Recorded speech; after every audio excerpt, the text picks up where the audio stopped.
the difference between an average charity and the most effective charities is about 1,000 times more impact for the same amount of money.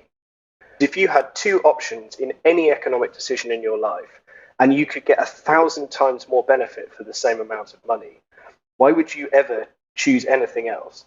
And so One for the World believes that if we can just make more people aware of the amazing evidence of cost effectiveness that we have and the existence of these charities that are doing unbelievably effective work, by making people aware of that, we will just get more and more and more people to join this community and give a small amount of money to these charities every month. And that by doing that, we believe that we can end extreme poverty. I could seek out people who don't agree and try and persuade them and argue with them and try and tell them, no, you shouldn't give locally, you should give internationally because that's where you're going to get the most return on investment. But I think that's incredibly difficult to do. And so when you have a choice in your charity or your business of either trying to persuade people who don't like your product to like it, or just trying to find people who already like it and just haven't heard of it, I think you should do the latter. It's a lot easier. Welcome to Mission First, the podcast to learn from successful entrepreneurs changing the world for the better. Are you in the first 3 years of your company? And do you want to save time by avoiding making the same mistakes that lots of entrepreneurs have already done? Then make sure to follow this podcast because you are going to get actionable strategies coming directly from those who have found product market fit and are scaling up fast with their for-profit companies or their NGOs. Think about it as a masterclass about product innovation, business models, leadership, and growth marketing. Bonjour, I am Gilles Toussaint. I help entrepreneurs have a bigger impact with this podcast, and I also help mission-driven companies increase their revenue more efficiently with growth marketing and my company, GT Impact. If your income was suddenly cut by 1%, would that have a negative impact on your quality of life? This is a question posed by One for the World Executive Director Jack Lewers and also the foundation of their sponsorship model. One for the World is a movement of people changing charitable giving to end extreme poverty. Since 2014, they have donated over $1 million to highly effective charities fighting extreme poverty and malaria-related death. In this episode, I had the chance to speak with Jack about his experience working in the nonprofit sector. He shared highly actionable insights into how to reach the right donors and ensure a bigger impact with your NGO. Listen to this episode to learn why the most impactful charities are 100 or even 1,000 times more effective, or to learn One for the World's very unique approach to recruiting donors that enables them to build a sponsorship pipeline for long-term growth. We also talked about how to calculate and clearly show the tangible impact created by your NGO, 4 essential criteria to evaluate the effectiveness of a charitable organization, plus many more actionable tips on data-driven decision-making, marketing, and managing your NGO. Let's dive in. Hi, Jack. Thank you very much for being here with us today. How are you? Hi, Gilles. I'm very well. Thank you. Thank you for having me. It's a pleasure to have you today. I'm really looking forward to our conversation. So tell me a bit, this podcast is about mission. What's your mission? So the mission of One for the World is to build a community of people who give to the most effective charities working in global health and poverty. Now, how do we make that happen? Well, one of the things I'm going to talk about today that might surprise our listeners is that the difference between an average charity and the most effective charities is about 1,000 times more impact for the same amount of money. And that might surprise people because in surveys we see that most people think, well, the difference between an average and a brilliant charity is probably 1.5 to 2.5 times more effectiveness. But when they find out that actually the difference is at least 100 times more impact, and often 1,000 times more impact, some people can never give to charity in the same way again. Because if you had two options in any economic decision in your life, and you could get 1,000 times more benefit for the same amount of money, why would you ever choose anything else. And so One for the World believes that if we can just make more people aware of the amazing evidence of cost effectiveness that we have and the existence of these charities that are doing unbelievably effective work, by making people aware of that, we will just get more and more and more people to join this community and give a small amount of money to these charities every month. And that by doing that, we believe that we can end extreme poverty. Let's talk a little bit. It's going to be very interesting to talk about how you filter or how you evaluate the most impactful charities. But let's talk for a second about the impact that you have with your company right now. Do you have some numbers you can share of how impactful the company is right now? I can. So one thing to start with is we work in quite an academic definition of impact. Impact is one of those words that is abused, I think, in a marketing sense by a lot of commercial companies and a lot of charities. But if you're being strict about the way that we can change the world, you have a series of stages in your programs. And the one that people think of a lot is actually an output. So an output is a bed net that you buy and give to someone who might get malaria, or a mentoring session. And you'll often see these in the marketing of charities because they'll say, well, it costs just $10 to provide clean water for a year to a family. Now, that's not impact. That is an output. It's the output of the program. The next stage above that is the outcome. So what's the outcome that we're looking for when we do that output? So, for example, when we give someone the bed net, the outcome would be that they don't get malaria. If we give someone a mentoring session, the outcome might be that they're better able to get a job, and so on. If we give them clean water, they have clean water to drink. The impact is the macro effect of all of these things added together over time. And so making claims about impact is sometimes quite speculative, because the truth is, if you're a normal sized charity doing normal work, you're probably not having an enormous impact day to day. And to have a real impact, to really change the world in a profound way, you're probably going to have to work with lots of other partners. And that might include government or much larger charities and being part of an entire movement. So with all of that being said, just because we're very strict about the definitions we use at One for the World, as we're going to talk about today, I do have some output statistics from the money that we've raised and passed on to our charities. So since 2014, One for the World has funded just under 100,000 anti-malarial bed nets to be given to people in malarial areas. We've funded just under 50,000 vitamin A supplements to be given to children who, without adequate vitamin A in their diet, are at risk of going blind or even dying before their 5th birthday. We've also dewormed over 200,000 children. Now, deworming is an interesting case within effective giving that we might talk about a bit later, because the evidence base is slightly weaker than some of our other interventions.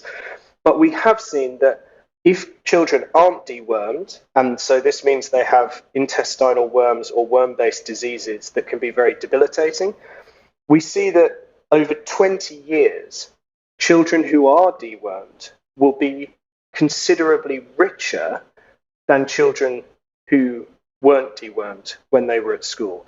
So we fund this treatment because if kids don't have these debilitating diseases, their educational achievement goes up, and ultimately they are wealthier 20 years later. So we have incredibly strong evidence of the longevity of this intervention. And so those are just some of the outputs that we've funded.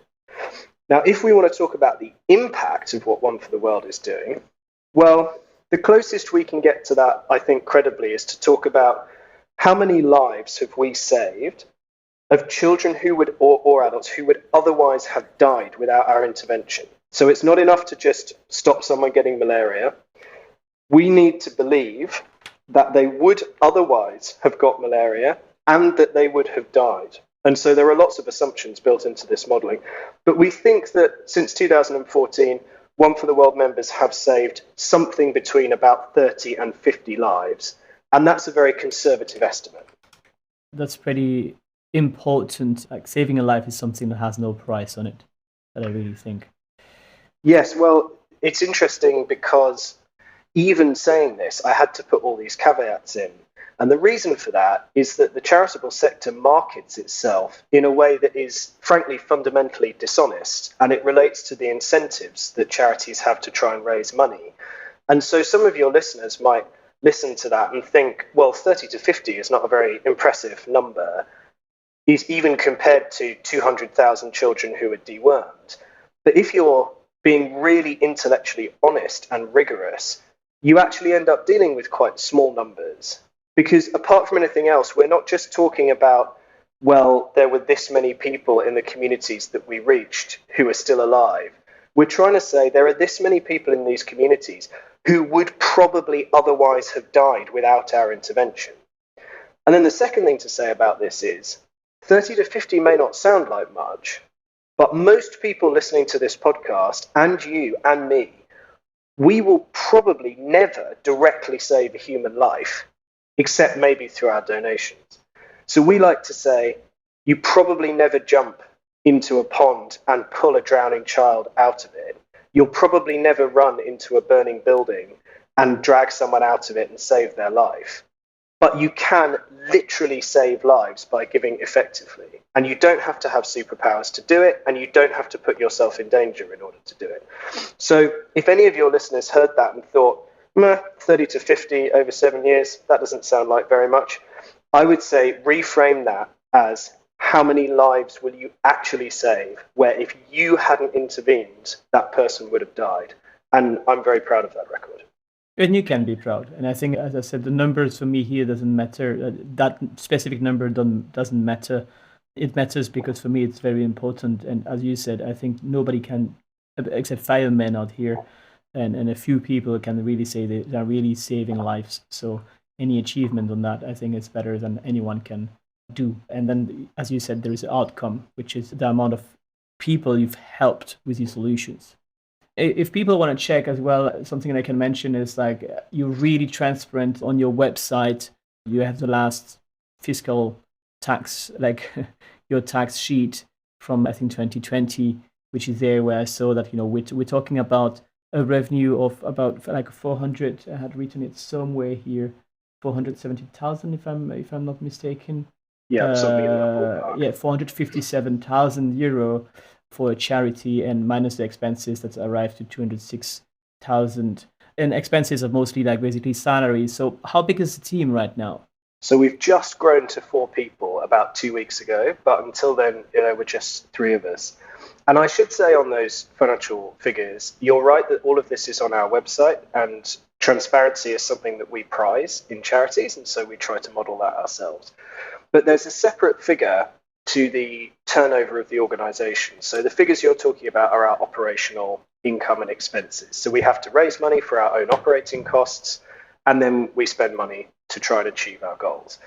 But separate to that is the money that we are able to raise and send on to our recommended charities.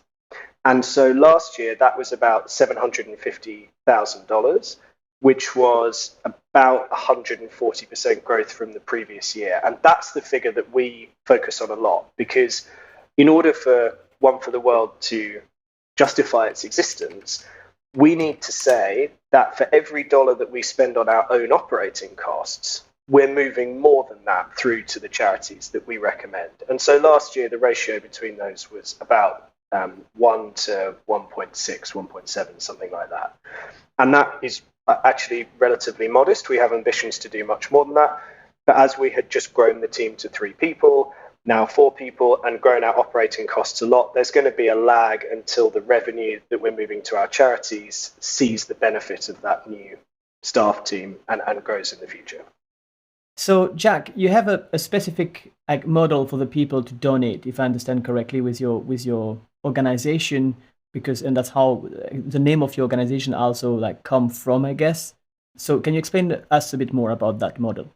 Yes. So the reason that we're called One for the World is that we ask people to pledge 1% or more of their income for life to our recommended charities. Now, that might sound like a really big commitment, but there's a really good way of thinking about this. Think in your head of whatever your salary is, and then take off 1%. So let's say you earn $100,000 a year. Imagine that you only earn $99,000. Would you still be prepared to do your job if it paid you 99,000 instead of 100,000? Yeah, probably. I think most people would be prepared to do that. Now think, well, at the end of each month, if instead of bringing home my whole paycheck, I brought home 99% of it, would my quality of life really be any different? And the answer for most people is no. If you, instead of bringing home $10,000 each month, you brought home $9,900, you probably wouldn't really notice that in your quality of life. And yet, by giving just this small amount of money, you are able to save lives, as I was saying earlier. And so we ask people just to make this small sacrifice each month, but for life. And now we have several thousand people who've agreed to do that. And that's the money I was talking about when I talked about our growth in revenue to our charities. It is the accumulation of hundreds and soon thousands of people doing this each month, making this small sacrifice that they themselves won't notice, that won't change their quality of life. But when we aggregate all those things together, we're able to achieve great things. And that's the figures I was talking about earlier: 200,000 children dewormed, 100,000 bed nets distributed to people who live in malarial areas. So our model is this, effectively a subscription model, I suppose, in commercial terms: 1% of income adjusted as your salary goes up and down over your life, but for your whole career. How many people have you said are actually donating right now, committed to that? So at the moment, we have about 750 live donors. But the second thing I should mention about One for the World's model is we do a lot of outreach on university campuses. And when we're talking to university students, they will say, this sounds like a great idea, but I don't have any income right now. In fact, if they're in the United States, they're usually racking up astronomical amounts of student debt day to day. So some people, my colleague Kenan likes to joke, when I was a student, I had a seriously negative income. And so what do we do with those people? And why is it that no other charities go and speak to students? Well, because they're not very good prospects as donors. But we have a piece of software that a supporter of ours developed from scratch, and it's able to give you the option to start your subscription up to 4 years in the future. So you can select the amount you want to give, you can select the charities that you want to support, but you just select a start date as late as 2025 at the moment. And so that allows these students to say, well, I can't do this right now, but I am committed to this when I graduate. And so I'm going to set this up in the future. And that pipeline at the moment is a further 1,600 people. So if we stopped One for the World's outreach today, but all of those people followed through, we should see something in the region of sort of 220, 230% growth in terms of our donors anyway in the next 4 years. Now, obviously, not everybody who does this eventually follows through. Although it's worth saying, in order to do this, you have to put in your credit card details or bank details and select a definite start date and an amount. So it's not a theoretical pledge. You have said, without my intervention, this will come out of my bank account or off my credit card on this date. But sometimes people change their minds. Often people's credit cards have failed. So we've had to put a technical fix in for that, because chances are you won't have the same credit card in 2025 that you have right now. And I guess sometimes people have just decided this isn't something they can do, or they don't get the job they were hoping for on graduation. But nonetheless, it's a real advantage for One for the World that we have about 750 donors right now, but we have another 1,600 who, in theory, we've already signed up as future customers. Okay, so you can consider that you have 751 live donors, because I'm also making the pledge that I will start donating to your organization after. Fantastic. Thank you. I'm saying it out loud now, so I will have to be committed, but I will happily do it. I think the first time I met you was actually because you were giving a speech at the company of my girlfriend, and that's how she heard about you, and she told me about your speech there. So it's also good to know, if people are listening here, that I think you are actually giving these conferences or speeches at companies as well. Yes, so this is a big new area of growth for us. So As I said earlier, we have this theory, which is there are a number of people who want to do what we're asking them to. They want to give, and they want to give effectively, and maybe they're a bit frustrated with the charitable sector or a bit skeptical of it, and they're not sure where their money goes, or they've had a bad experience with charities before, or they've read these terrible stories of charities that raise huge amounts of money and then can't deploy it effectively. And so any outreach that we can do that puts us in front of a new audience, we believe that there will be people in the room who say, I have always wanted something like this and I didn't know it existed, so I'm going to sign up. And so a big part of my role now is to go into companies and speak to them about effective giving. And I did that at your girlfriend's company, and I'm doing it later today at a financial services company in London. And I've done a lot of the big tech firms in the US, a lot of the big consultancies in the US. And that is now the primary driver of actual revenue to our charities, is now those talks. Now, it's worth saying, obviously, the university work is a bit strange from a commercial point of view because the payoff comes in future years. So we might have a volunteer sign someone up on a university campus today in the States, and they might not even start donating until 2025, and they might not start donating a big amount of money until 2035. So it's not to say that the corporate outreach is necessarily more important than the university work. It's just that it produces revenue much quicker. And so by doing both, we hope that we're able to accelerate our growth so that we're building this very, very strong future pipeline of donors, but also signing people up right now. And thank you so much for saying you will take the pledge. If any of your listeners feel the same, I would encourage them to take action. And hopefully I will persuade them of some things over the next hour that might make them consider that very seriously. I will definitely, in any case, put the links to your charity, to your organization directly in the episode page and on all the platforms as well. I think, like, business model wise, it's a brilliant case that you have here because it's something very easy to understand, and that basically the retention is almost 100%. So I think it's a great model.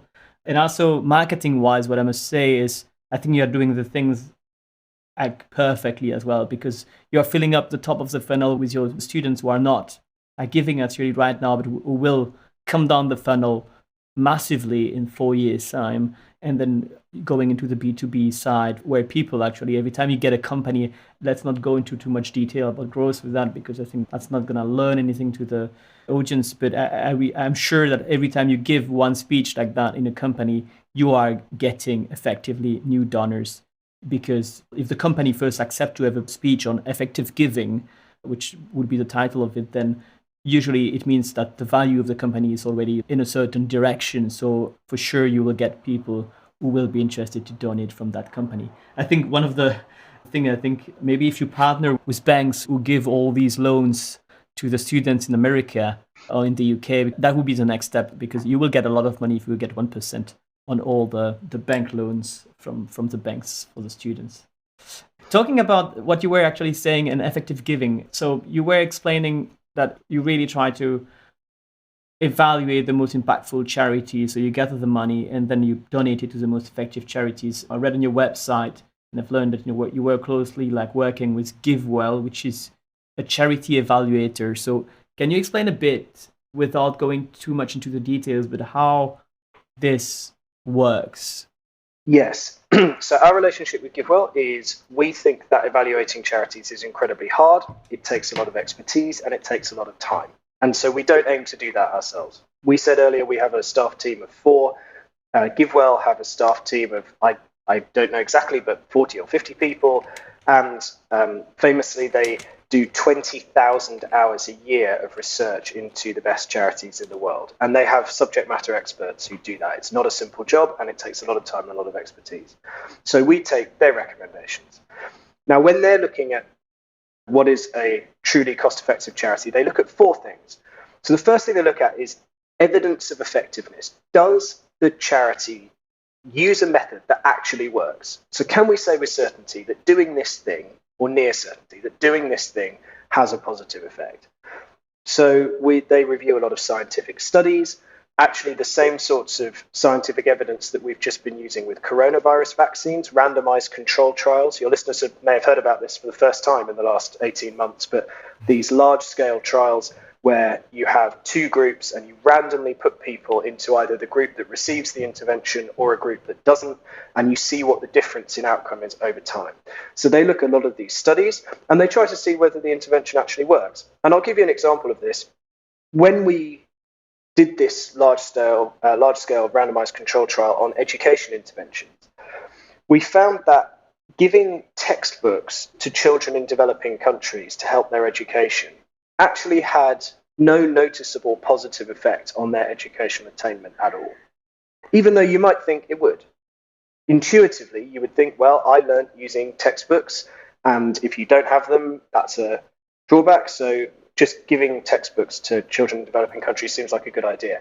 Well, it does seem like a good idea. It just turns out it doesn't really increase their educational attainment. However, by contrast, if we teach children based on the level that they're at in their attainment, so you say, okay, I'm going to get all the kids who are at this level in maths together and I'm going to teach them at the same time, rather than by age, which is what we tend to do in developed countries. In developed countries, we tend to say at 11 you learn this, at 12 you learn this, at 13 you learn this. If we teach by ability rather than by age, it has a huge positive effect on people's education. And so that's an example of where the data is able to tell us, here are two good sounding ideas, but do they actually work and how much do they work? This is another topic that we could definitely go through into the new ways of education. Let's leave that out for that episode. But so working partnership with GiveWell. So here, one of the lessons for the entrepreneurs out there is as well, you know what you wanted to focus on, raising money, but evaluating the most effective charities. You basically have partnered with a company who was doing that. That's right. And I should say, not only is this obviously more efficient, and if we were to try to do this ourselves, we would have to compete against GiveWell and would almost certainly lose that competition. When I talk about the second criteria they use, I think you'll see even more why this takes expertise. So we have this first thing, which is evidence of effectiveness. Does it actually work? But then the second thing is cost effectiveness. So once we've found a method that works, and an example I've talked about a bit today already is giving bed nets that have been sprayed with insecticide to people in malarial areas is a very effective way of stopping them from getting malaria. It's extremely effective. We've seen that in multiple studies. Well, then we're looking for, which charities are able to do this most efficiently? Because there are lots of charities out there who distribute bed nets, but some of them do it considerably more effectively than others. And once we've got a figure, a really rigorous figure for, how much does it actually cost to buy a bed net, treat it with insecticide, get it into a malarial area and give it to someone who would otherwise have been at risk of contracting malaria? What's the actual cost of that? Well, then we can compare those costs. And by looking at, how effective is the program and how much does it cost to deliver, we can put those numbers together and come up with a cost effectiveness figure.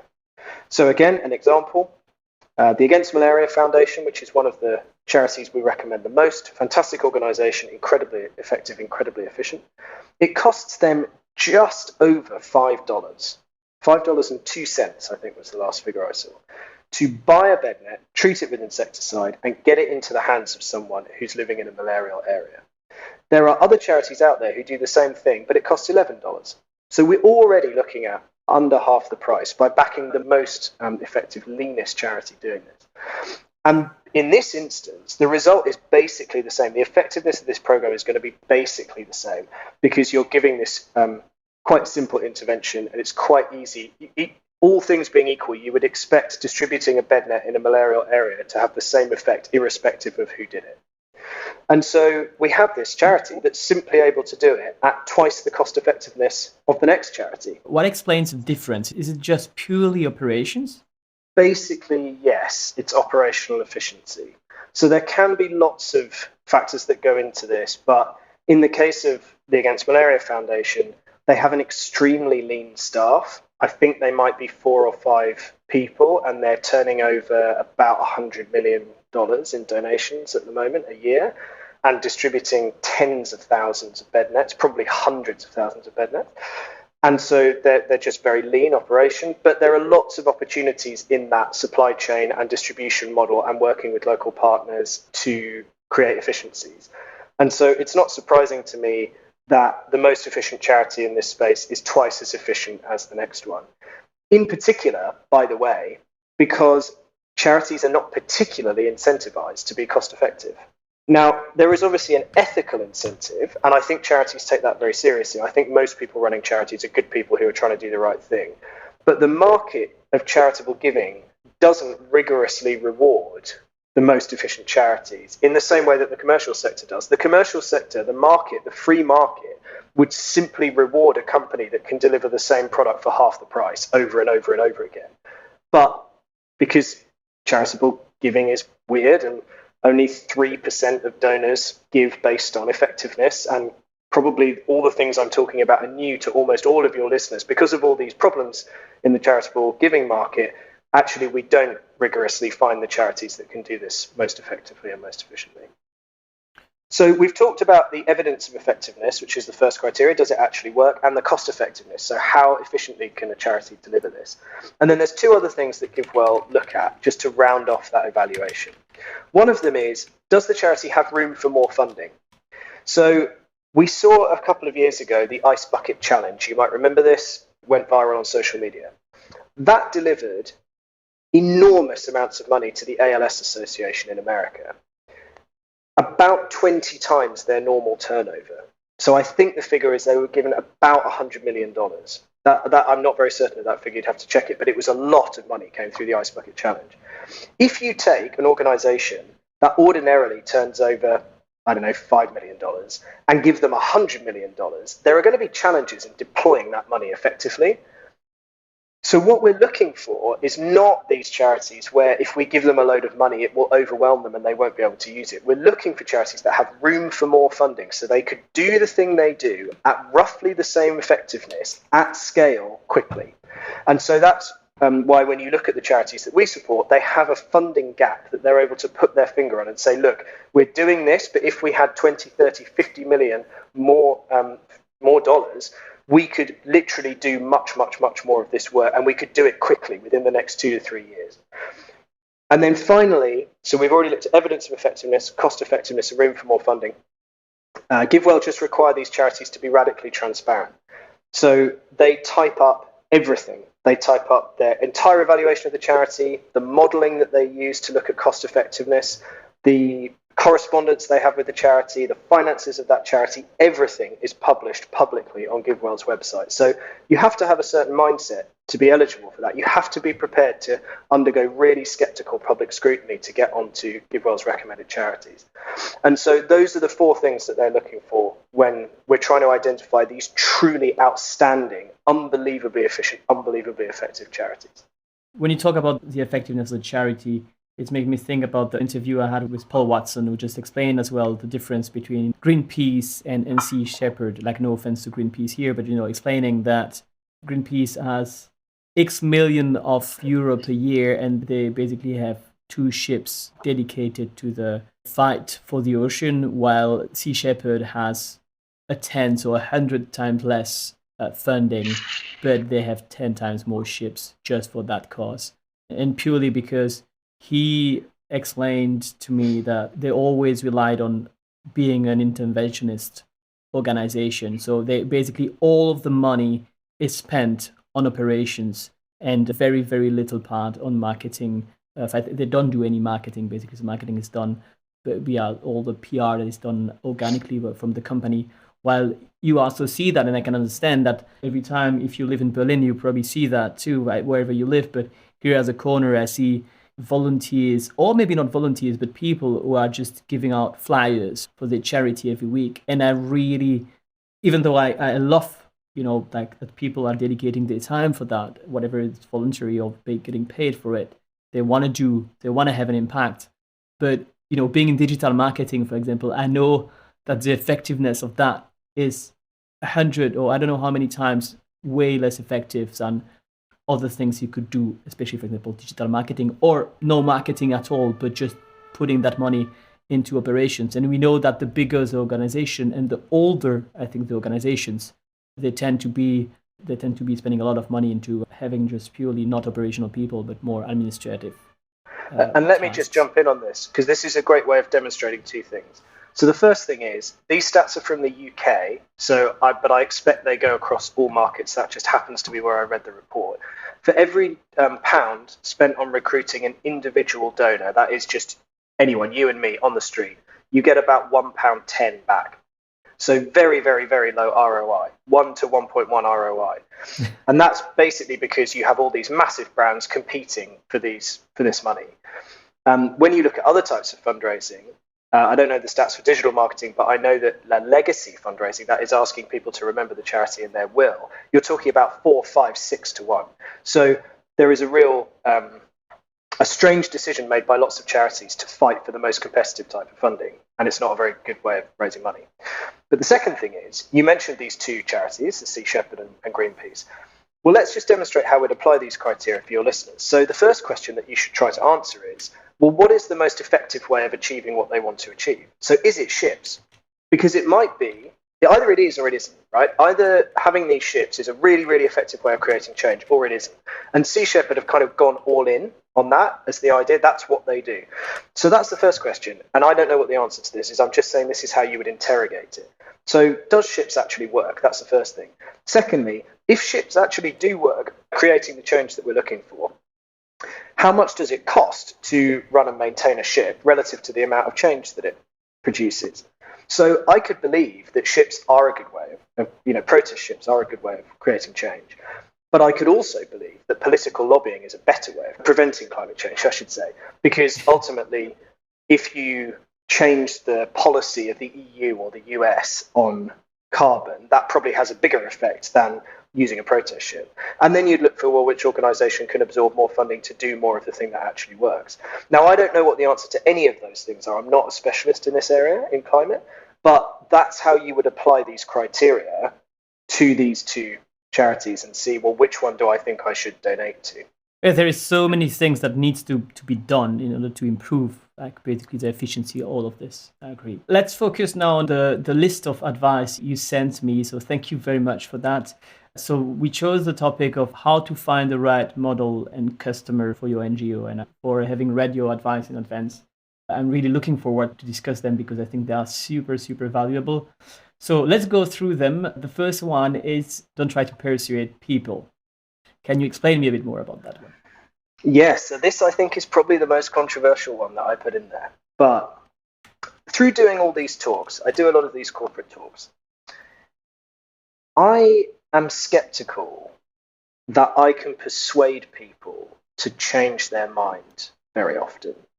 I just don't think people change their mind that often, and especially not in a short space of time. So I come and talk to them for 35, 45 minutes. Am I really going to persuade them of something they didn't believe when they walked in? It's very uncertain and very poorly understood how we change people's minds. And actually, even the evidence we have is now being called into question because a lot of the studies in things like behavioral economics can't be replicated. So what One for the World does is we focus on finding the people who already agree with us. So I go into a room to speak at a corporate, and I reckon about 1 in 3 people already agree with us that we should give based on effectiveness and we should look for good return on investment on our donations. They just haven't heard of One for the World and they haven't heard of effective giving. And I try to target those people. Now, there's another way of doing this, which is I could seek out people who don't agree and try and persuade them and argue with them and try and tell them, no, you shouldn't give locally, you should give internationally because that's where you're going to get the most return on investment. But I think that's incredibly difficult to do. And I bring that example up because it's probably the most common objection to One for the World is people say, yes, but charity starts at home. I need to give in my local area.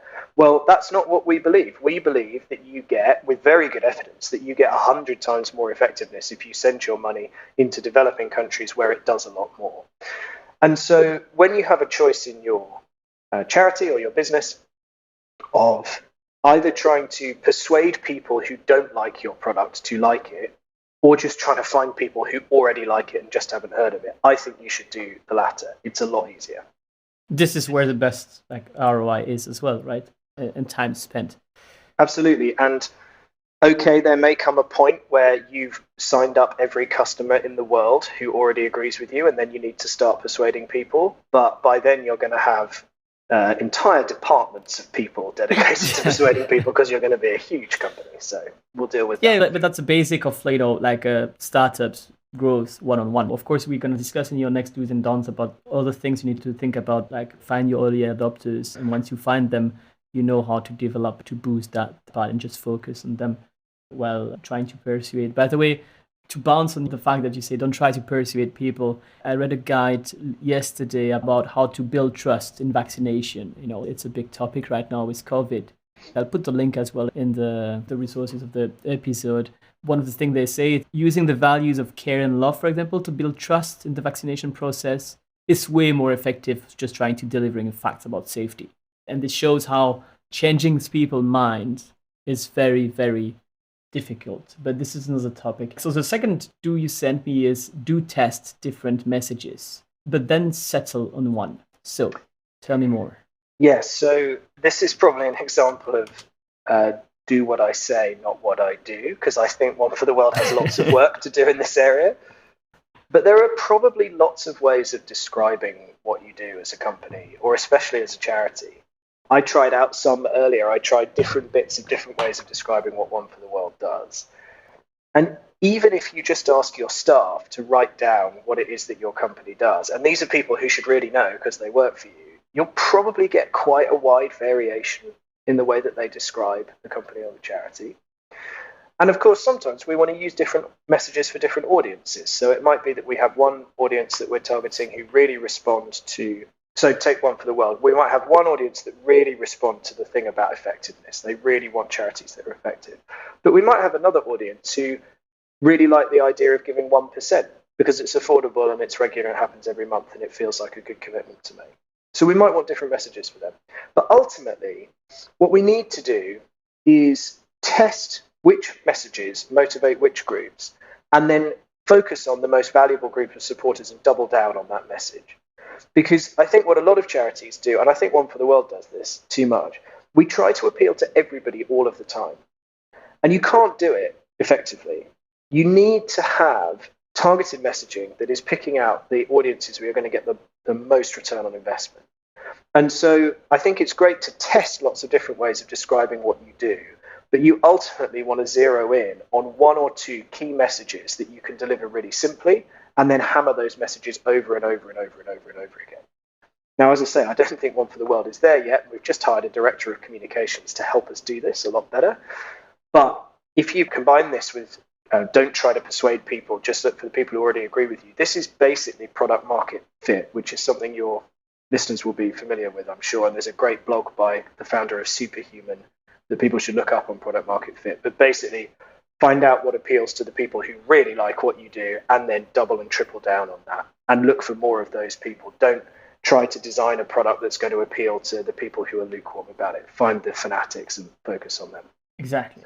The third do you send me is do be clear-eyed about reciprocity with your supporters.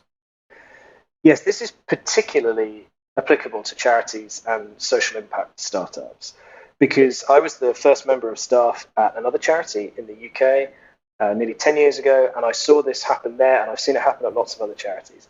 People offer to help, and you bend over backwards to accommodate those supporters because you're grateful and you want to appear grateful. So I have, in the past, created volunteer roles that I didn't need or want just so that supporters could fill them so that they could feel more involved in the charity. I have run events that had a really low chance of succeeding and often didn't succeed because a supporter came to me and was really excited about this idea of running this event. And I've even allowed people to call themselves ambassadors for charities that I've worked at when they did almost nothing day to day to help the charity. But the point of the charity is to serve its beneficiaries, not to serve its supporters. And so I believe you can still be nice to people who want to support and polite and not seem ungrateful, but you can also be firm about what is a good idea and what isn't, and what you can commit the charity's resources to support and what you can't support with the charity's resources. Now, occasionally you're going to get supporters who get very disgruntled by that because they're terribly enthusiastic about running a poker night with their friends that's only going to raise $200, and they want the CEO to turn up and play in the poker game. And there might be some complex reasons for that, like actually a big part of this is that they want to signal to all their friends that they're involved in this charity, or they want to bring some work contacts and it'll help them in their career. I mean, I'm not accusing people of being cynical, but sometimes if you think about it, you think, well, why is it that they're so into this idea? And you think, well, it's probably kind of stroking their ego to organize this poker night. It might be that that this person's going to be upset if you don't want to do that. But you need to be clear-eyed about who you're serving. You're serving your beneficiaries. And so this idea of reciprocity, your supporters need to be giving to you more than they're getting out. That's the whole point. Otherwise, there's no point having them around.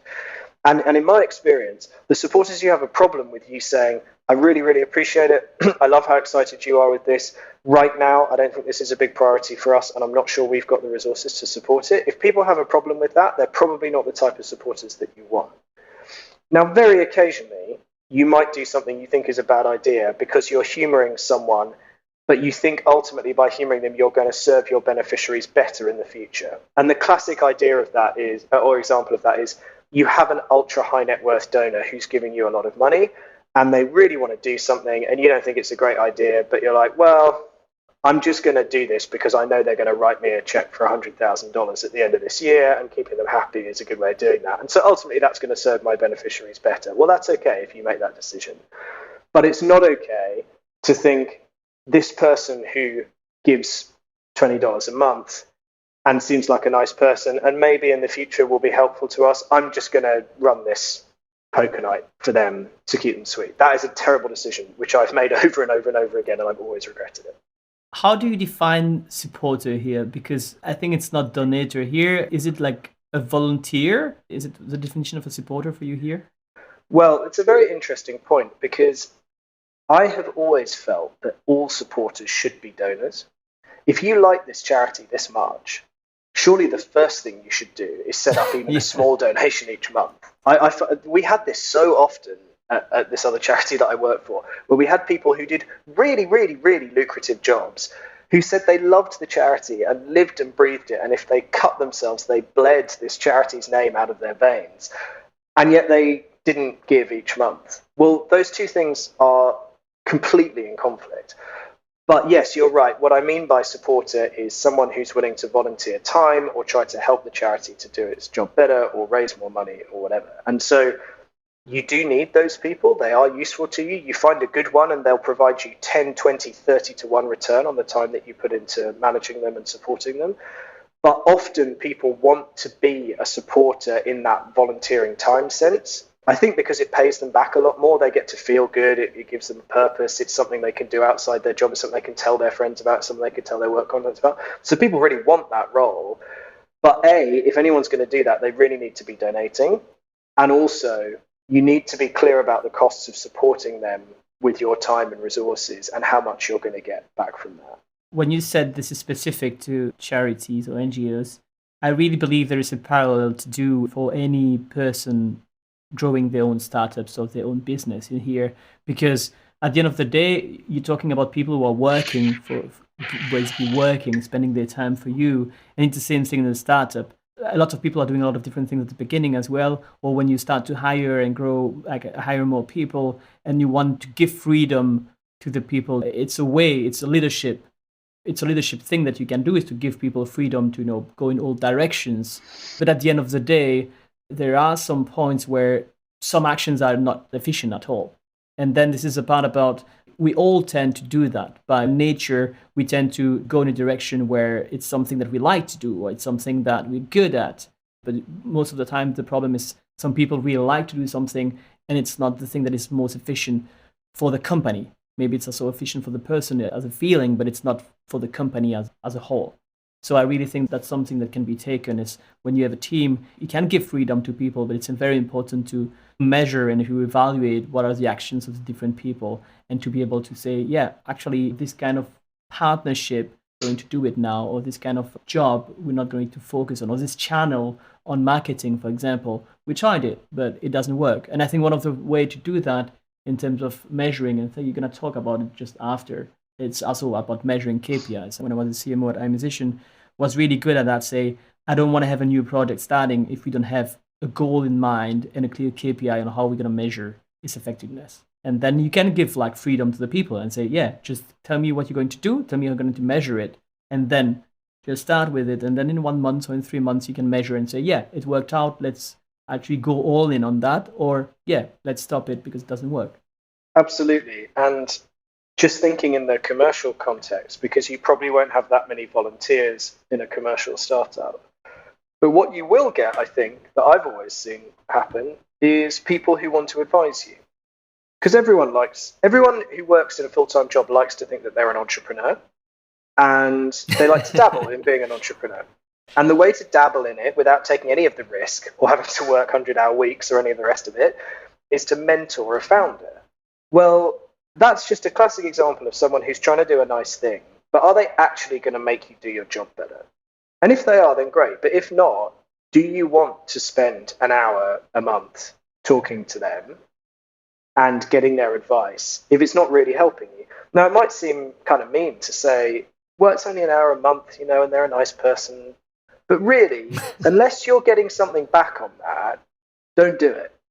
And this is something I've seen a lot, partly because I'm still quite young. So I'm in my early 30s, and my previous charity, where I was the first member of staff and the COO with the CEO setting it up and scaling it, people loved to try and mentor me because they saw me as I was, a very raw, young, person in their very early 20s trying to run an organization.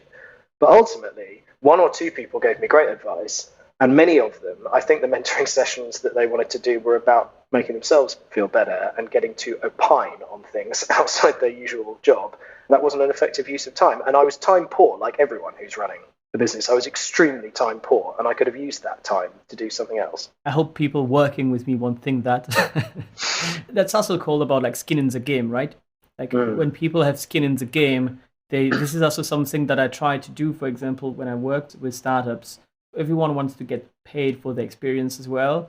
But sometimes when you work with small startups, they can't pay you the way you would like to, the kind of salary or expectation they have regarding the experience and bring on the table. But what I like to do with some startups is to put skin in the game, is to say, yeah, actually, let's agree on a price that is good for me, but you can't pay me now. But actually, when you raise your next round of funding, let's work the next 6 months together until the next round of funding. And until that point, you can pay me only a third of the price. But if we reach that point and you're happy with the result, then I can get what I expect to be my salary or my hourly rate later on. Because I agree with you too, when I started freelancing 2 years ago, I heard that way too often, is that people, especially advisors or consultants, as we call them, very often are not efficient. Yeah, well, just 2 things I want to pick up out of that. So the first one is, this comes up in the charitable sector all the time, because it is almost impossible to work in the charitable sector, at least outside the United States, without making a big financial sacrifice.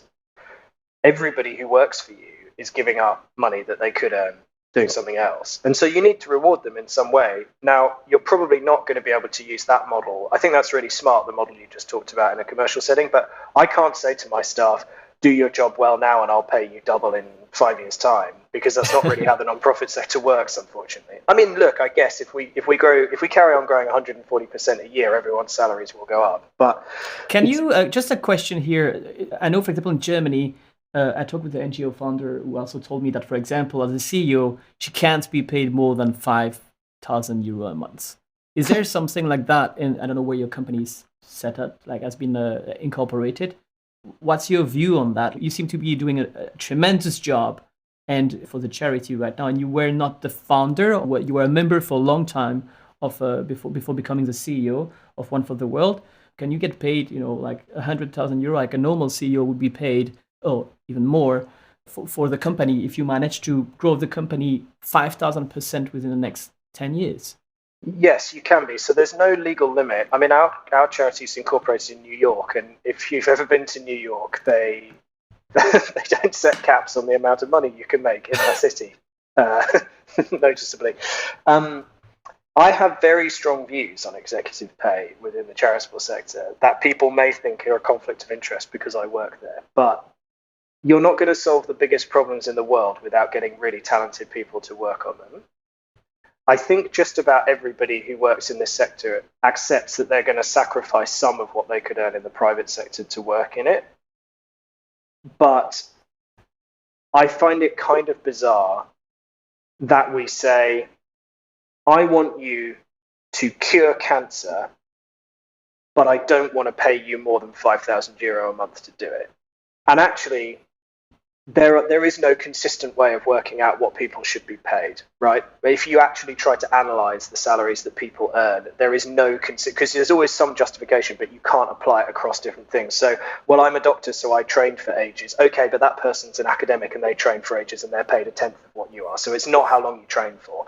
Well, I'm a doctor and I help people. Okay, but this person's a social worker or works in a care home looking after the elderly when they can't wash themselves, and they earn a 1% of what you do. I'm not wailing on doctors here. I just think whatever rationale you use, there is no clear rationale for how much people are paid.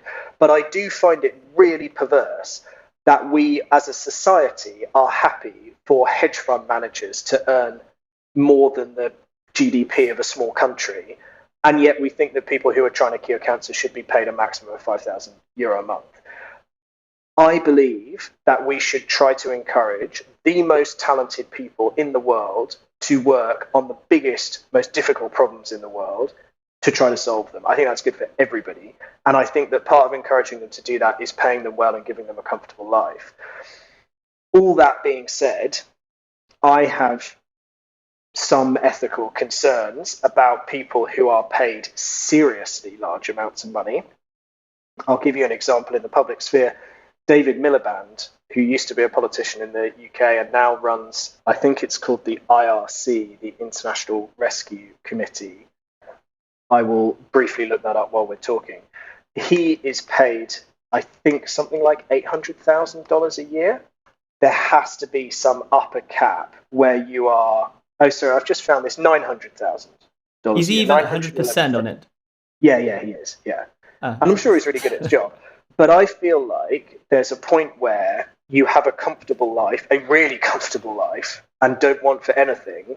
And at that point, you should probably start asking for more money and put it back into the charity.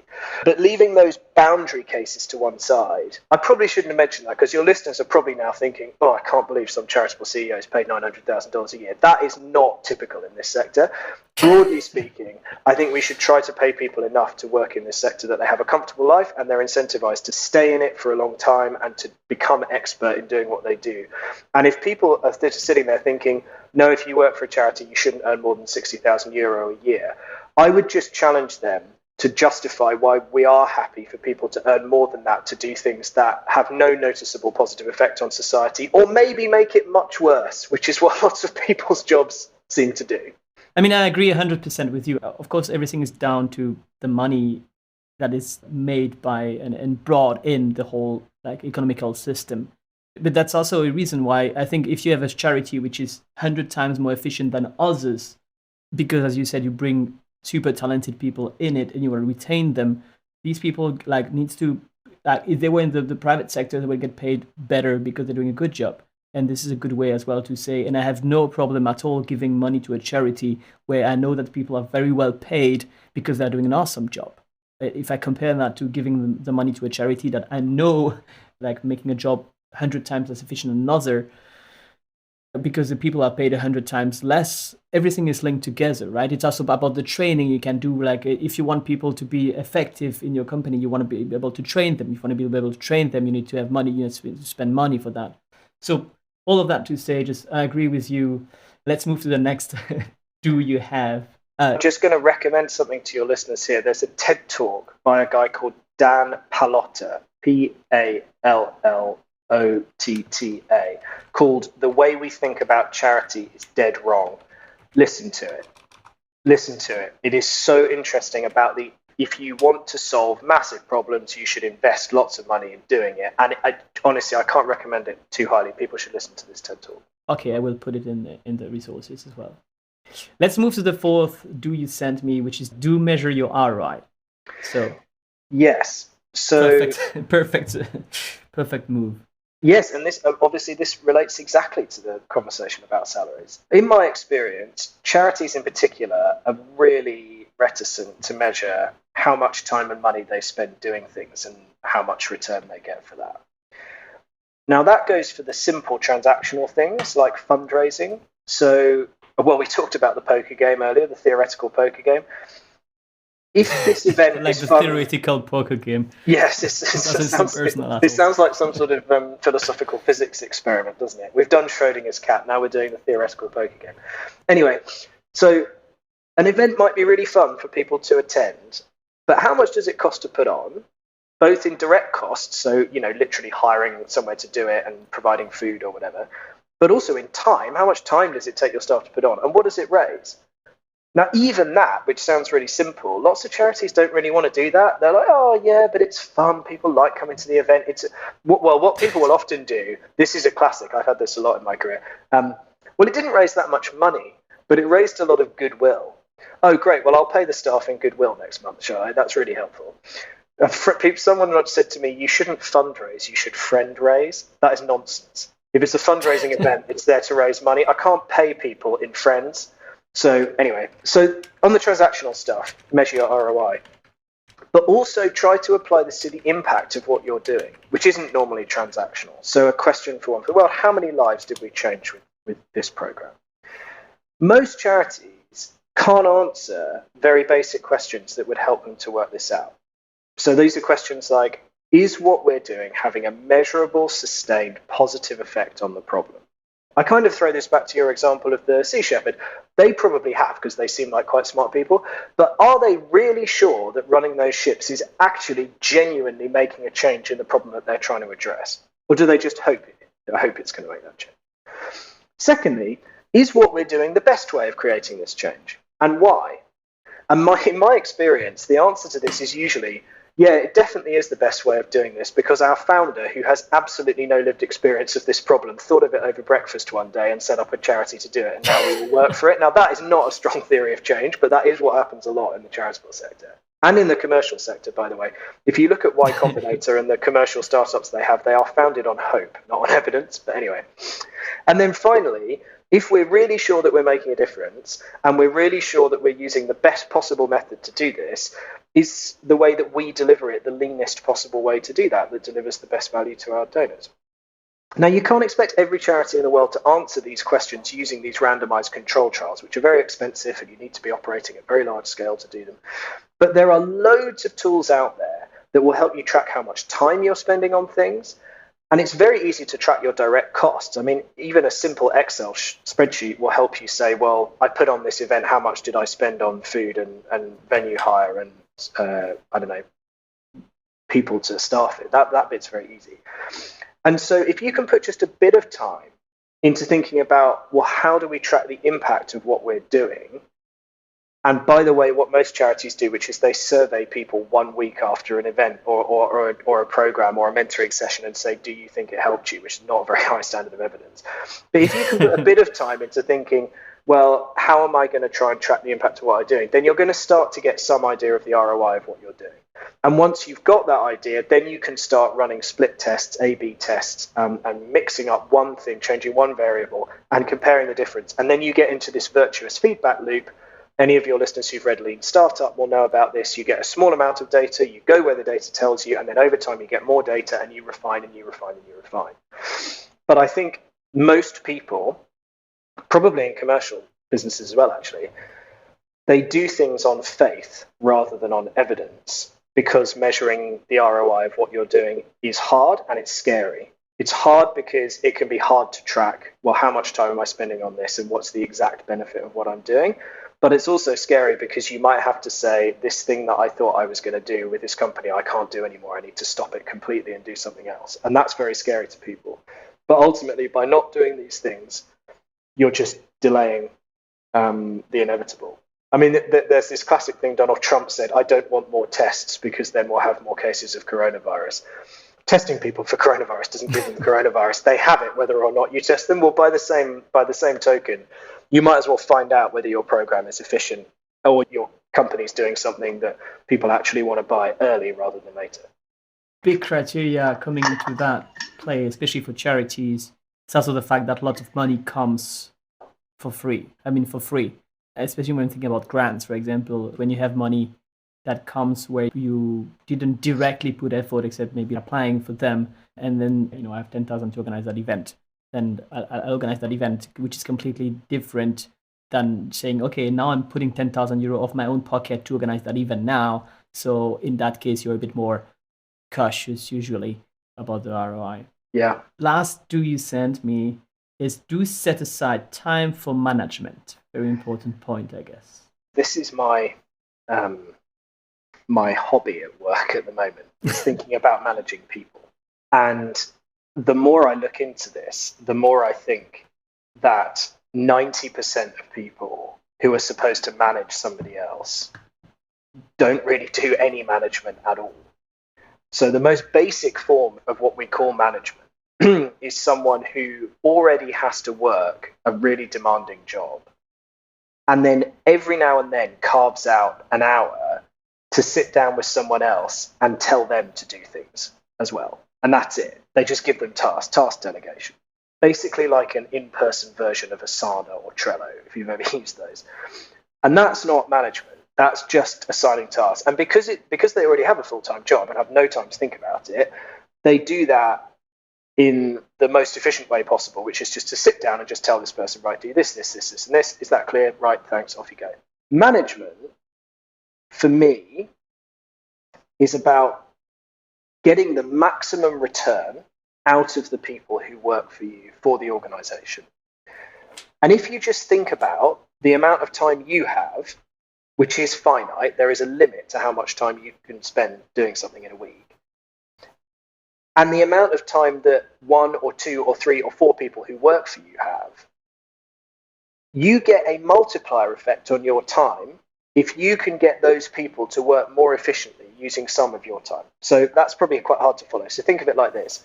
If I spend 4 hours a week managing someone, actively managing them, trying to make them happier, better at doing their job, coaching them, giving them feedback, etc., they can then go and use 36 other hours more effectively, which is how much they have left in a 40-hour work week. So my investment of 4 hours is going to produce a benefit over 36 hours. That is a very, very, very good investment of time. We need to completely flip the way that we think about management, I think, in just across the professional world, because management is something that people do in their spare time around their very busy full-time jobs. What we should be doing is making management the number one priority of people who are managers. Because if they do management really, really, really well, if they really spend time to think about the people who work for them as individuals and how to motivate them and upskill them and get them to do more, the whole productivity of that organization will go up hugely. It's a much better use of time to spend an hour on management than it is to spend an hour on doing something yourself, especially if you manage more than one person, because you might be able to have a 1-hour call with your team where you do a really good job of managing them. And then for every hour that they then go and work on this, you might get 4 hours of productivity back for that 1 hour of investment. So this just seems quite obvious to me, but it's not something we do, I think, for practical reasons, because we often ask people to be managers when they get more senior. And when they get more senior, they have more work to do. And we need them to do more things. And so they have to do it in their spare time. And so not only do I think we need to reprioritize, but we also need to think about management not just as task delegation, but as people development as well. You're tackling it right now. So there is a whole discussion about management versus leadership. But here we can talk about both in what you just mentioned. But for me, management, as you said, is not only delegating tasks. So for me, there is the feedback part, incorporating time for one-on-ones or team reviews every month, every 3 months. I was doing it every month. It was taking me a huge amount of time in my previous job as a CMO. But the reward on it was, I think, super high. Like coaching is one thing.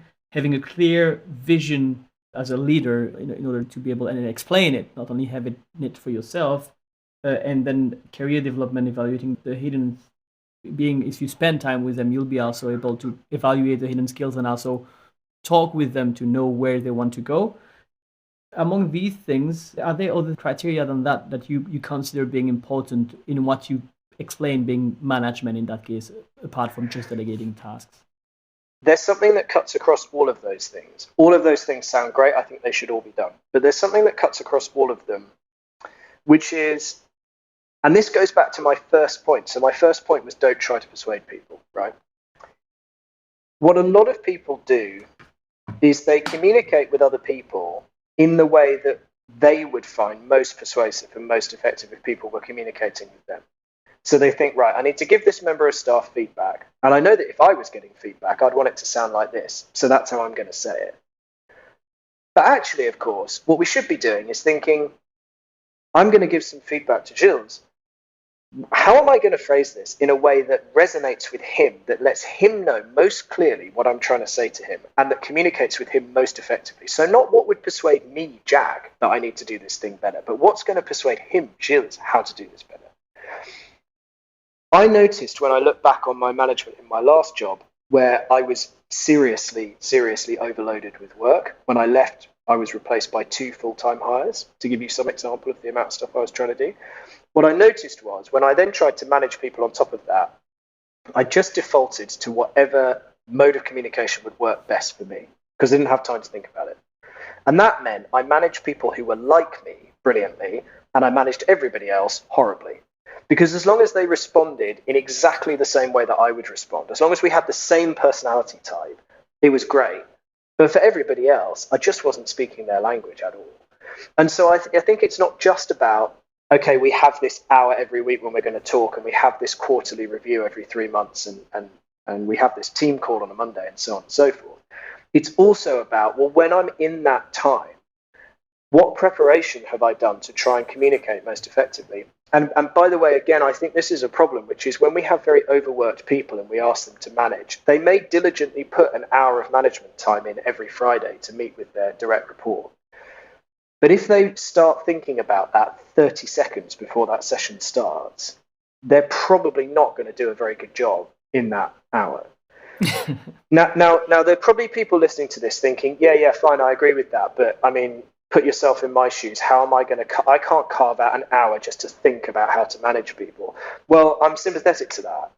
But ultimately, this year, I've really tried to put in more blocks of time for me to think about the people who work for me and how to approach them. And I think I've seen really, really good results from that. And the feedback I'm getting from them suggests that that's working really well. So my challenge to you is, if you're thinking I'm too busy to do that, is it more or less important than the thing you're going to do instead?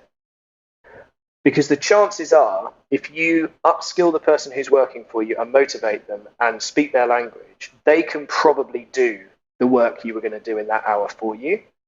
And even without having to drop anything else off their plate, because you've just made them more effective and more efficient through your good management. And so I think it's a good use of time.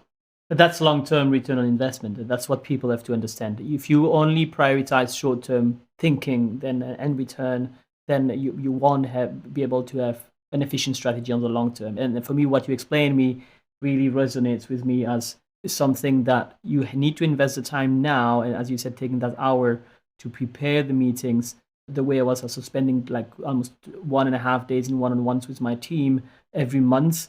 At the end of the 2 years, after 2 years, I could see the results of it compared to the way I hadn't done it in my previous job before that. So I really think with you that this is something I would really encourage people to dig more into. Have you read the Culture Map, the book? No, but I'm very interested in resources about management at the moment. It's one of the ones that I've read recently, very helpful. It's called the Culture Map. And especially for all of us who are working in international environment and the more and more remote work we have, it really explains how different countries are reacting to different ways of communicating. For example, giving feedback is very specific to every country. For example, the French are one of the most direct at giving feedback, while Americans are very indirect. Americans are way more direct at approaching people than French people, at like putting down the barriers and talking very like easily to strangers. But when it comes to feedback, Americans are very the opposite of French. She gives this example of a manager she had to coach who went to the US, and she thought about her first like 2-3 months that she was doing an awesome job with her team, and the feedback with the team was like, she's horrible as a manager. Actually, what she didn't realize is that she would start feedback interviews by saying, this went well, but what doesn't go well is that and that and that and that. Well, in the US, people have grown up their whole life with this. It's culture. That's why it says it's a culture map. It's cultural. People have grown up saying, before you say something negative, say at least 3 things positive. And it's something to me that, like, yeah, I never heard that, like, growing back on the French part of Belgium, because this is not how we grew up. This is not the culture. And so the people working with that lady were, like, offended because in the US you would be allowed to say, actually, that is going very well. That is also very positive. That side is also very positive. Yeah, that side, could be actually improved a bit. And you would leave it like that. And for you, as an American person, that would mean that you have to really work on that part. While on the other side, for example, that French manager from the person she was reporting to, she thought that she was doing an awesome job because the manager would say 3 positive things about her and then say, yeah, you might work a bit on that. And then she was like, oh, that's not a big deal. But so the culture map is really like a super interesting book if you want to progress on that part, whatever it's on management, but also like your relationship with others. And I've seen this in action because I'm British, I live in Germany, I'm married to an Australian, and everyone I manage is American and lives in the US. And honestly, I really hugely underestimated, how long it would take to get cultural fit between me and the guys in the States. I actually thought when I started, this will not be a problem. America and the UK are not that different. We speak the same language. This can't be that hard. Also, I'm very romantically in love with America. So I spend a lot of time consuming American cultural products. And so I thought I'm going to be fine. Really took us at least a year to work out a way of speaking to each other. And what you just said is exactly what I was saying, which is she thought she was saying one thing and they were hearing something else. The same words meant different things to each of them. She thought she was saying, hey, you did a pretty good job on that. Well done. But here are 5 things I want done better. And they heard, you did a horrible job on that because I only have 1 nice thing to say about it and 5 things that you need to do much better. And so it's not an effective way of communicating. One thing I want to talk about here, because it links some of the do's and don'ts, is this is only something I've experimented with. So I can't say to your listeners that this definitely works because I've only been doing it since January this year. But I've built in a lot of feedback mechanisms into One for the World. So we now have an anonymous feedback link that anyone can use at any time, a monthly survey on team effectiveness and psychological safety, which doesn't actually involve feedback so much as it's just a series of statements and how much people agree with them, but it gives me a kind of moving average of how we think about ourselves as a team. And it's anonymous. I fill it out and all the staff fill it out, and then I aggregate the results. And so that just gives me some feedback on how we're doing on those measurements. Every single one-to-one, we use 7 questions that were recommended by Google. Google did a big piece of work on effective management. I think it's called Project Aristotle, but I'd have to check. There's also one I think called Project Oracle that they did. Anyway, they looked at a load of evidence of what makes good managers within Google. And they recommended that you always have 7 questions in every one-to-one. And one of them is, what should I start, stop, or continue? And so every week when I have my one-to-one, I have an hour's one-to-one every week with everyone who works for me, with each person who works for me. There is always the question, what should I start, stop, or continue? Now, most weeks people say, no, it's fine, nothing, I don't have any feedback. But it means that whenever they do have feedback, they know that they're going to get asked, and it's not a big deal. Because the problem is, otherwise, when they do have feedback, then that becomes stressful because they're like, oh man, I need to say to my boss, look, I have some feedback for you, I need to plan how to do this. But if you just build it in, it's completely culturally normal that I'm going to ask you every week for feedback, then it's very easy for them. And sometimes they've brought up stuff and they've said, look, I know that this is a real one, actually. I almost hesitated to bring this up. It's such a small thing, but you're about 2 minutes late to every team call. Well, they probably never would have mentioned that, but it would have annoyed them. And because there's this space, they can bring it up, and it's that thing of little and often. And so then I'm able to say, oh, yeah, I hadn't really thought about that, but that is true, and that isn't polite. It's quite disrespectful. I'm going to be on time. Now I'm going to be on time going forward.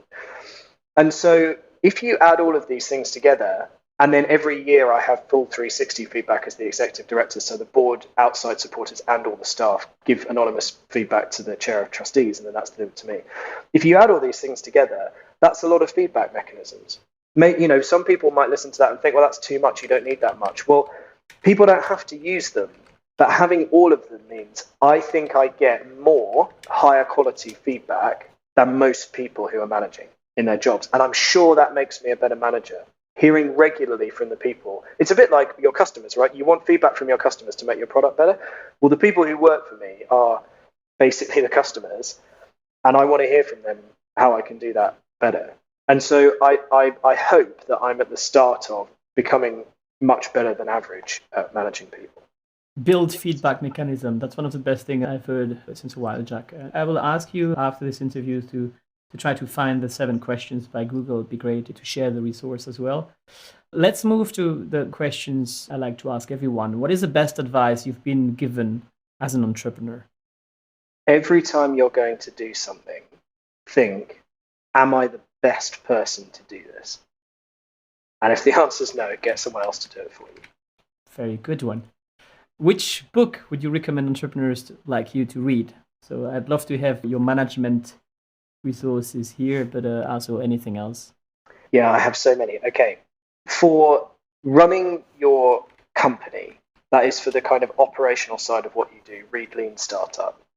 I know that's incredibly common, that recommendation, but it will change your mind about how you incorporate feedback into what you do. And if you do it well... How is it called? Lean Startup. The Lean Startup book. Yeah. From Eric Ries. Yeah. And I mean, I'm sure that's probably the most obvious recommendation. But really, if you actually apply it to your business, you will just make your business about 1,000 times better, 1,000 times quicker than you would otherwise. Mindset by Carol Dweck is about the growth mindset, which is an educational paradigm that basically says most people think you have talent when you're born and it never changes and you're good at some things and you're not at others and that's the way it is. Actually, there is loads of evidence that you can become good at anything if you are able to take feedback, see setbacks as learning experiences, and you have the growth mindset. You believe you can grow and change your strengths over time. And that will fundamentally change how you see the world. Growth mindset has made... I've never seen the world in the same way since I read it about 10 years ago. And I think it's critical to how you manage people and how you manage yourself and how you do feedback and everything else. I really, really recommend it. And then a podcast that I'm going to recommend, not a book. That's great because that was the next question. So. Oh, good. Okay. Is Building a Second Brain, which is the idea that at any one time, you can access a tiny fraction of your own experience, basically what's in your, I guess, kind of short-term memory. But obviously over time, you're getting loads of experience and ideas and great input and seeing things you'd like to copy and so on and so forth. And so it just talks about ways of documenting and indexing what you learn. And there are tools out there for doing this that you can use to create wikis for yourself or to have personal notes. But it's really, really, really fundamentally changed the way that I think about knowledge management. And I've started doing this now. I've started taking a lot more notes using... I use Notion, which is a common tool for tracking development and knowledge management. And is well designed. It lets you link to things and put in graphics and link different pages together when they're relevant to each other, and it's very searchable. This really changed the way that I think about knowledge and how you build experience in your own career and creativity. And it's really short. Each episode's something like 6 minutes, and there's 10 episodes. So I would really recommend people listen to that. It changed my mind about a lot of things. I didn't know about it. I will definitely check it out and add it in the resources. And I agree with Notion. We talk a lot about Notion and how to build a second brain in Notion. A lot of resources out there. If people Google it, Notion is a fantastic tool for that. And going back to management and onboarding, Notion can also really help you to really improve all the knowledge of the company, not only of yourself, as a knowledge management system. Yeah, I was just obsessively using Notion recently to onboard this new member of staff, first person I've onboarded at One for the World in 2 years, and spent so long thinking about their onboarding. So really tried to practice what I've talked about. Set aside half days to just plan their onboarding. Think, what do they need to know and how am I going to get them to do it? And who do I need to be involved? And who do I need to ask now to block out time in their diary? And how do I make them feel culturally welcomed? Made this huge Notion. and then basically went through and tried to execute it. And now I have a Notion page for everyone that I manage, where I keep notes on, oh, I noticed that, or that seemed to resonate with them, or that's the name of their dog that they seem really fond of. Just whatever it is you need to know about these people. I tried giving the feedback like this and it actually went really badly, so next time I'm going to try something else. But you'll forget those things, right? You'll go into a one-to-one in 3 months and you will have forgotten that incident, but not if you have really well organized notes. And that's the point of like having a second brain. This is why we call it that way, right? Some people say, yeah, you should remember these things, like, for example, the name of the kid of that person or something like that. But actually, it's proven that your brain can only store a certain amount of information. And the older you get, the most difficult it gets, the more amount of information you have to store, because you basically have met more people if you are 50 than if you are 20. And I really think that these tools are something that are very, very useful for that too. I try to free my mind as much as possible by putting everything, sometimes in Notion, sometimes in Asana, or in Evernote, it doesn't matter, but to put them somewhere. It's very interesting. One of the things I wanted to tell you, Jack, the most interesting I've learned from a friend recently who also has his own company, is that he told me that now he doesn't do anymore anything that can be recorded on video and anything that he might have to repeat a second time to someone else. Now he never does it live anymore. And this is something that also changed completely my mind. And I was like, okay, if I would be back now and having my team, this is something that I would definitely do. And I actually started to do it with the clients I work with. For example, when I'm onboarding clients in Asana or whatever tools I'm using with them, I tended to explain them directly every time. Sometimes it's just 5 minutes. And it's 5 minutes. You say, yeah, it's going to be fine. I'm going to take 5 minutes with that person, explain him that. But I just realized that applying what he just explained to me, I've just started to apply it a few months ago, and it really changes the amount of time that I'm saving, because then you could just record a video. Let's say tomorrow, somebody in your team is asking you where you have to find something, or you can do it in Notion, or something that needs a bit more explanation than just on text. Just take Loom or use Descript or one of these free tools to just record your screen capture and just explain it directly there with just a headphone or even the microphone of your computer. It doesn't matter the quality. And then the next time somebody asks you, you just send them the link, and it's just going to save you so much time. And if you have a Mac, you have a screen record function built in. And I'm pretty sure it's Shift Command 5 will bring up a screen record function. One last question. Can you tell me one thing about you that I wouldn't be able to find out online? I can. Obviously, the first things that come to mind are quite personal. Okay.